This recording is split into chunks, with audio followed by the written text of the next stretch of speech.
You hear me okay back there without? Some of us have a little Italian in us. Well, first of all, Judge, thank you. What a wonderful program you had here this afternoon. More importantly, what a wonderful program you put together here. There's no question but it's a model that can be used throughout the state and throughout the nation. And of course, you talked about the tragic consequences of drunk and driving. Jackie and Greg, thank you for your compelling story. We experienced something somewhat like it. My daughter was in 20 years ago, was in a car accident caused by a drunken driver, and her boyfriend lost his life, and she was helicoptered with serious brain injuries, which she managed to survive and overcome. So now 20 years later, she's struggling with stage 4 lung cancer. The difference is with lung cancer, we're making a lot of progress and we're working really hard on it. But with drunk and driving, we actually know what to do and find ways to get the drunk drivers off the road. So it's not like the compelling requirements in science to find a cure for cancer.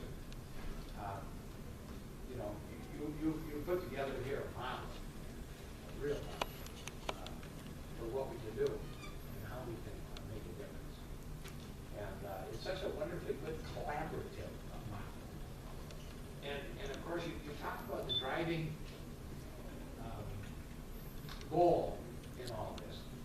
But I thought it was interesting that Lawrence still here? Here he is, yeah.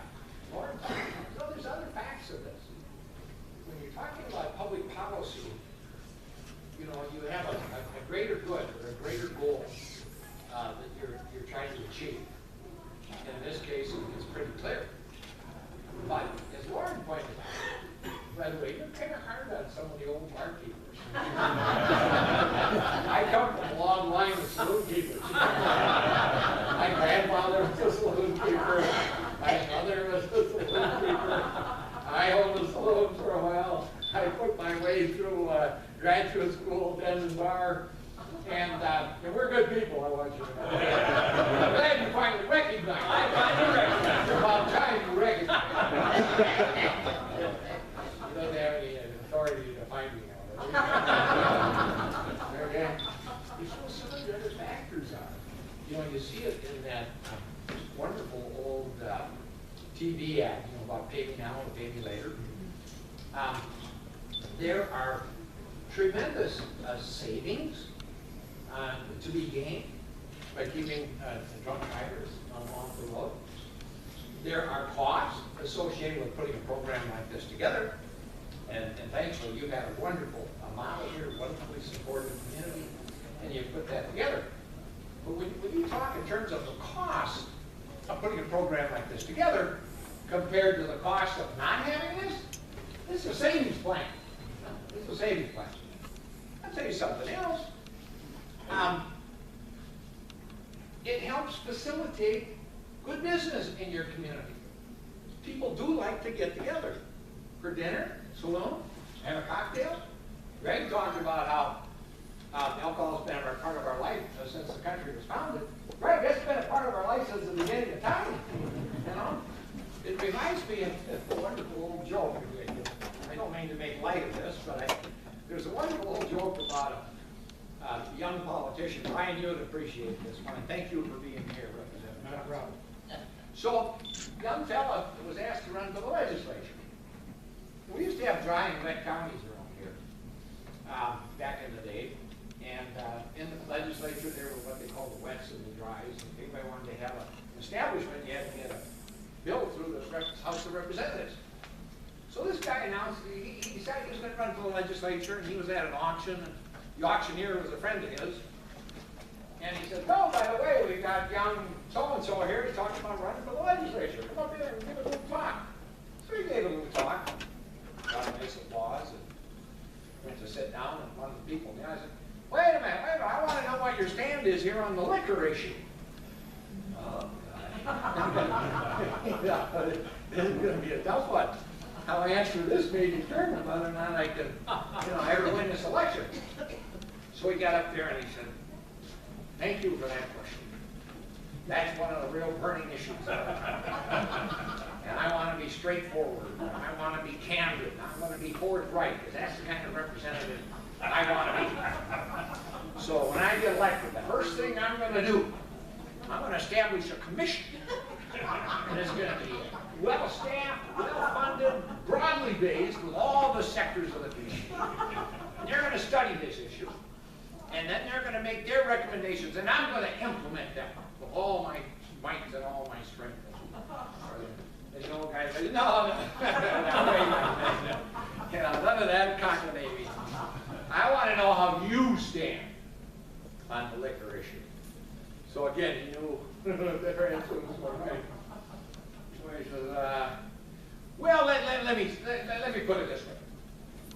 When you ask me how I stand on the liquor issue, if you're talking about the devil's brew, if you're talking about the evil scourge, if you're talking about the drink which takes food out of the mouths of hungry children, the drink that topples righteous men and women from the pinnacles of gracious living, drags them down into the depths of despair and deprivation, then I oppose it with all my might." And about half the audience applauded. And the guy was a pretty quick thinker. He said, "My goodness, how am I going to get the other half?" He said, "But on the other hand, if you ask me how I stand on the liquor issue, if you're talking about the ale that's consumed with good fellowship, if you're talking about the oil of conversation, if you're talking about the drink which puts a spring in the old gentleman's step on a frosty morning, otherwise known as Christmas cheer, the sale of which, by the way, pours millions of dollars into the treasury to build roads and hospitals and schools for the crippled and the left behind and the forgotten, then that's the drink that I support with all my might.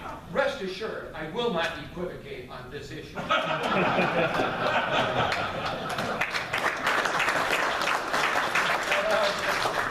And thus the old saying, "Good Lord, please give me a one-armed lawyer and a one-armed politician."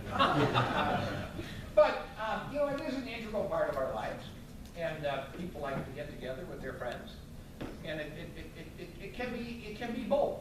It can be that oil of conversation, or it can be that terrible, dastardly drink that can virtually take lives and forever drastically alter lives in a bad way. And what we have here is an obvious opportunity to allow the continuous of the good aspects of it, and find ways to mitigate so that the tragedies don't occur.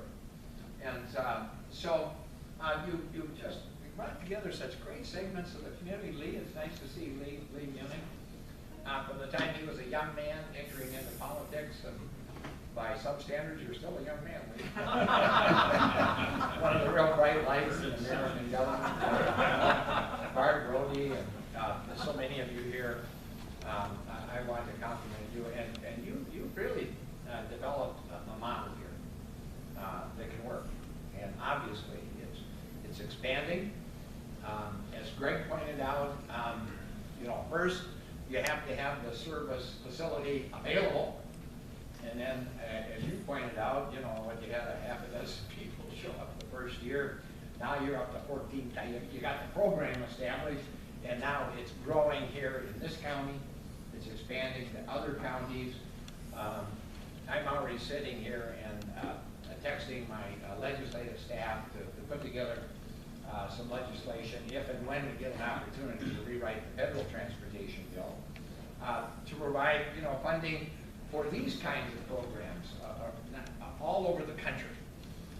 Again, for the reason that saves lives, it protects lives, it saves money. In the long run, it just makes it better for everybody and all concerned in every regard. And Greg, again, thank you for you stepping up and becoming an advocate. And I want you to know you're still a good-looking fella, and your wife's still a good-looking girl. Got that going for you. And I related to a lot stories, because I'm a sportsman and a hunter and a dog trainer. You know, they run all these television ads and the campaigns and elections. I don't have any control of what they say about my opponent. My opponent doesn't have anything to say about what these outside groups say about him.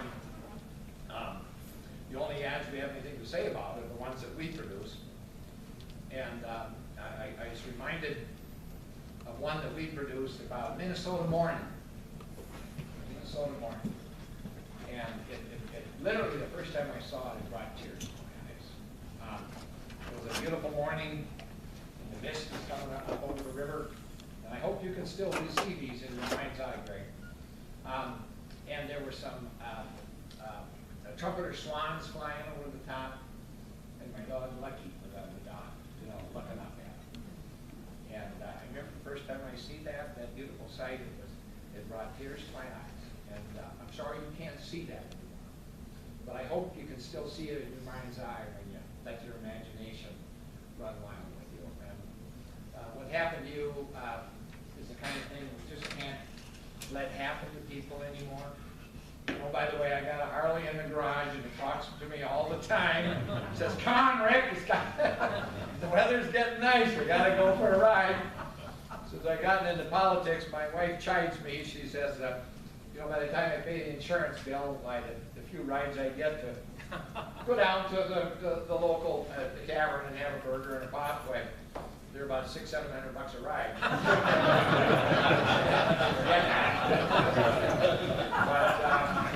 I can't thank all of you for what you've done here, and Judge Dean in particular. You've been clearly spearheading this thing, and many people have told me about that. And right now, in my mind's eye, I'm hoping and praying that the Transportation Committee will allow us to consider the transportation bill in what we call regular order. We had to renew it here last year, and the Speaker did not allow us to renew it through regular order. By that, I mean bringing it up through the committee. They made a decision in the Speaker's office to borrow money from people's pension funds and fund it for 8 months and kick it down the road. I know the Republicans and the Democrats on the committee got on that committee because we wanted to have something to say about the transportation bill. In my mind's eye, I want to have Judge Dean and some of the others of you coming out there and testifying about how beneficial this program is. Because given that opportunity, I will have an amendment to make sure that a portion of the tremendous amounts of money we spend on transportation in this country can be devoted to a wonderfully good, successful program like this that is saving money, is saving law enforcement, all kinds of things they'd rather not do, and that costs money too. And more importantly, protecting lives, enhancing our business opportunities in our communities, and our opportunities for people to get together and just have a joyful and good time without having the risk of having to put the law enforcement on the line and their lives on the line and the lost income and the lost productivity and everything. It is a win-win-win-win-win-win-win program, and we got to get it going, and I want to do everything I can to help expand it throughout the country. Thank you all.